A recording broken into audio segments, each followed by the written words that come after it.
Yep, believe the hype. This book's an absolute trip. I remember when R.F. Kuang's debut novel, The Poppy War, came out. As someone who grew up on fantasy, I was really excited to read it, and I thought it was absolutely fine.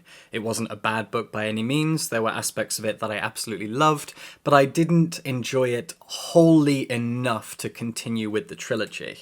And then Babel came out last year, and the reviews were so polarized, from fanatical adoration to complete dismissal. And so that averages out as something kind of mid. I didn't feel like I wanted to risk reading it. And then I saw the hype building for Yellowface. This is Rebecca F. Kuang moving away from fantasy and into the thriller genre with something set in the modern day that is intensely satirical about modern day racism, and specifically the publishing industry and how it operates, and I was very, very intrigued. I had a hunch that this was going to be something special, and even though I still haven't read Babel, and I didn't finish the Poppy War trilogy, this is gold. I read Yellowface in a day. It is 320 pages long, and I read it in 24 hours. That's the second time I've done this recently, and the other time I did it was also for a thriller. I'm not going to say I'm in my thriller era. I don't like that phrase. I don't know why. It just bugs me. All my friends say it, I don't like it. So Yellowface is a wonderfully intelligent satirical thriller. In it, we follow the first-person, present-day account of a white American writer called June Hayward. June's in her late 20s. She's had mild success with her debut novel, but it really didn't make the splash that she was hoping it would. And so she's just kind of floating there in mild obscurity. However, that was my belly. However, June is very good friends with another writer who has seen enormous success, writing books that perfectly skirt that line between accessible commercial fiction and high art literary fiction. And this friend of hers is Chinese-American writer Athena Liu. In chapter 1, we learn about their relationship and the fact that it's always been kind of strained. The two of them met at Yale, they had classes together, they were never that close, but Athena always struggled to make friends. And the two of them have enough in common and enough of a history that they kind of fell into a friendship rather than forging one. Athena has just been offered a Netflix deal for one of her books, and so she and June, being basically friends, go out and celebrate. They live in DC, and then they end up going back to Athena's really, really nice apartment, and Athena reveals to June that she's written a manuscript that she hasn't told anyone about. This will be her magnum opus. She's so proud of this novel. There's a joke about how every great writer of high literary fiction eventually writes a war epic, and this is her war epic, about the Chinese labor force that were forcefully recruited by the British to fight in World War I in the trenches, and people don't know they exist, and she's written a novel about them, and it sounds great. And then she chokes to death on a pancake. They're drunkenly making pancakes together and shoving them into their mouth holes, and Athena Liu chokes to death.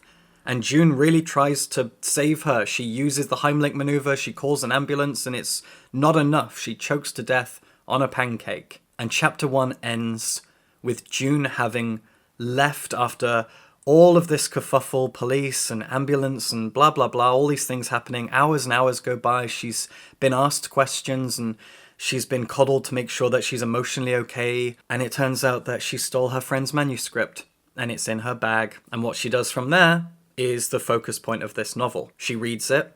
She realizes that it's a half-finished first draft. She finishes it. She sends it to her agent, and she becomes a New York Times best-selling writer off of a manuscript that she stole and plagiarized. From here, the novel is all about her trying to keep this secret, and she is often almost exposed. People are criticizing this. At first, the criticisms are obvious. She is a white writer who's written about a very specifically Chinese thing, and so this is cultural appropriation. She's asked to give talks, she joins book clubs, and people are often shocked that she's white, because her publisher, in a very savvy move, has her use her middle name for this novel, which is Song, and Song could be a Chinese last name. That ambiguity only reinforces people's shock when it turns out that she's white. And then, not too far into the novel, a random Twitter profile appears and tags her, and the profile boldly states that she stole this manuscript from Athena Liu. And that's true. That's right. but she needs to deny it. She needs to deny it at all costs. She needs to find out who made this profile, who is creating this enormous stir around her. She needs to survive this backlash while continuously denying it. And you know what? This book continues to escalate. That is one of 3 different hurdles that she must jump with regards to keeping this secret and keeping herself afloat.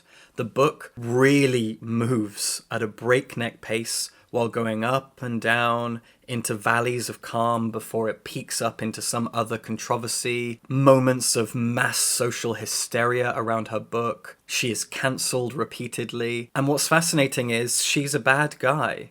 She's the villain of the book. That's very obvious. But because you're in her mind, you certainly feel her stresses. And when she's close to being discovered or close to being destroyed financially and socially, you do worry and you do feel bad for her, because Rebecca Kuang does so well at getting us in her head, in her emotions, and having us feel sorry for this fucking Karen. It almost feels like emotional manipulation of the reader, and I'm so impressed by that. So that's the setup. That's the story. But what makes this so savvy is this is a book about the modern day in multiple different ways. It's a book about the behind the scenes of the publishing industry and the sad truths of it. Remarks like, our publishing house already has a Muslim author, we can't have another one. How diversity is capitalized upon. How there are strategies around diversity. How people are picked to be specific darlings of their time and place. Spokespeople for their culture, for their race, for their religion, for their gender, for their sexuality. It looks at positive discrimination, how representation is often far more bleak than we think it is, and it's certainly not wholly good. Or at least, even if it appears good, it's done with bad intentions, the intentions of making money. It's really, really interesting. The corruption of the capitalist system behind art, behind literature. Publishing is a beautiful thing, but it's fueled by so much darkness, cynicism, and money. But then this is also a book about social media. Half the book is set within Twitter, within Instagram. It mentions TikTokers and YouTubers and book bloggers and critics, people who write essays, and the way that all literature exists in an online space. All this discourse on Goodreads and Twitter about authors getting cancelled, authors doing this and that and the other thing. And it captures that so well. It's not cringe. That's what I was worried about. That this would feel like a book that will be badly aged in 6 months or a year at best. It doesn't actually feel that way. It's representative of our current obsession with cancel culture and the way that we betray each other and throw each other under the bus. And it looks at discrimination and cultural sabotage from all different angles. It shows how people are bullied or feel bullied and discriminated against when really they're not. Privileged people who think they're under attack, but that is very much not true. It's really, really interesting. And it's so well handled and executed. Our protagonist lives on Twitter. She is obsessed with every single bad review, every negative comment. She ends up accidentally, but unremorsefully, remorselessly? Getting an editorial assistant fired because that editorial assistant was angry at her for something she did during the process of getting her book out. That assistant spitefully gave a 1-star review to the book on Goodreads. June complained about it to the publishing house, and the assistant is fired for being unprofessional. It examines the fascinating overlap between our personal and professional lives through our behavior on social media. It looks at the way that people pile on hate, the way that anonymity breeds spite and emboldens people to show their darker sides. This is something we've talked about with regards to the internet for fucking years. And so you do feel sorry for June because she is sent constant death threats, and because she's a woman, threats of sexual abuse and sexual assault. She's not without sympathy because she's a human and she's being abused, at least with threats through social media. And then there are multiple allegations against her that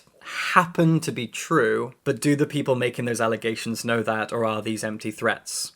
We know that they're not, but do the people making the threats know that? And that's kind of an interesting thing. People will make baseless allegations, and whether or not those allegations are true, does that matter? Really interesting to think about. Yellowface is a book that exists on so many different levels, and honestly, as a critic, as a YouTuber, as a blogger, it feels a little bit weird reviewing this. It feels awkward in a metatextual kind of a way, because this book makes fun of me. It makes fun of bloggers and YouTubers and critics and essayists.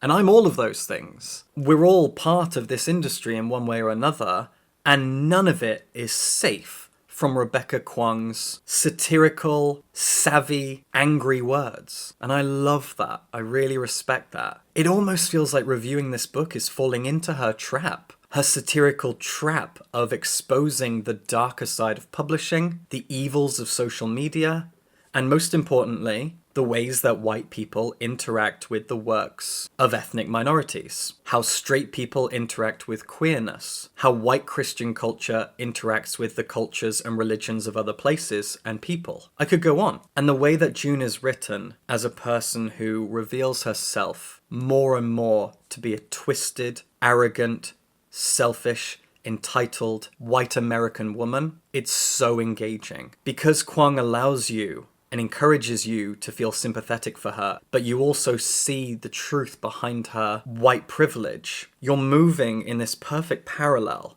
As you go through the story, you gradually feel more hateful towards her and, in a very guilty way, more sympathetic. And those things keep moving in parallel.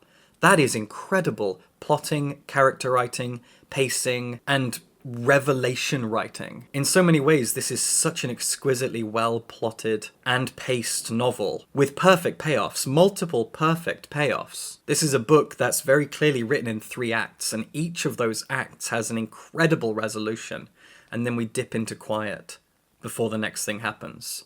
I could imagine this being a very good TV show. It really suits that kind of systematic structure of a TV show. There's more that I could talk about that I haven't. And I have looked at reviews of this, and they are very polarizing. A lot of people didn't like this at all, and I have to admit, I don't see how that's possible. The way that Kwong exposes racism, xenophobia, homophobia within an industry that pretends to care about those things is really, really endearing. Very savvy, very satirical, very satisfying. It's a book with teeth. It's a book that exposes white privilege in ways that we don't even really think about. Ways that are very much unfortunately invisible a lot of the time. But she's also created an unfortunately sympathetic character that we grow to hate and grow to care about and are invested in spite of how hateable she is and how hateful she is. This is one of those videos that I occasionally make where, as I'm editing it, I'm going to be thinking about all the stuff I didn't talk about, or all the stuff I didn't communicate quite properly, and I could have done better if I was one of those people that actually wrote anything down. I'm really amazed by this as a piece of satire, as a thriller, as something that explores the publishing industry from an uncomfortably honest angle and looks at white privilege in ways that we really don't think about when it comes to art, ownership, industry, capitalism, all these things. It's really brilliant. Please check this out. I'm actually going to go buy Babel in a bit, so if you're in Foyles later, I'll see you there. Good. Get this. Now it's time for my Patreon book recommendation of the week. This recommendation comes from my friend Adam Cook, and the last time Adam recommended a book on Patreon, it was this, which turned out to be an absolute banger that I made a dedicated video on, and I loved every page. It is a book that genuinely helped me, so let's see what Adam recommends next. I would love to pick something nobody has heard of, but instead my pick is something most people have heard of, but may have avoided it until now. My choice of genre is almost always fantasy or horror. The nastier and gorier, the better. However, I recently decided on a whim to read some books belonging to my partner, and one of those books was The 7 Husbands of Evelyn Hugo by Taylor Jenkins Reid. I see her books everywhere, and part of me was just put off by that, but I gave it a chance anyway, and it was a good thing too because this is an excellent novel. Monique, a blogger and minor journalist, is granted an interview with reclusive and world-renowned actress Evelyn Hugo, but all isn't as it seems. Monique has been chosen specifically by Evelyn to tell her story, but why? Why choose a nobody? Evelyn's past and her secrets are about to be revealed, and Monique may end up paying the price for it. I genuinely read the synopsis for this book and thought it sounded fine but uninspiring. What I actually got was something gorgeous, a beautiful story about love, bigotry, and fame in the golden age of Hollywood. Outstanding character work elevates this book from a good novel to a great one. A massive recommendation from me. Wow. Thanks, Adam. Just like you, like many people, I've seen this book everywhere and I've never read it. The other half of Books and Bow, Jess, recently read it and added it to a few of our articles and also said it was incredible, so it might be time for me to finally read this book. But I'll only do that if you go and read this. Good. Well done. Subscribe for books.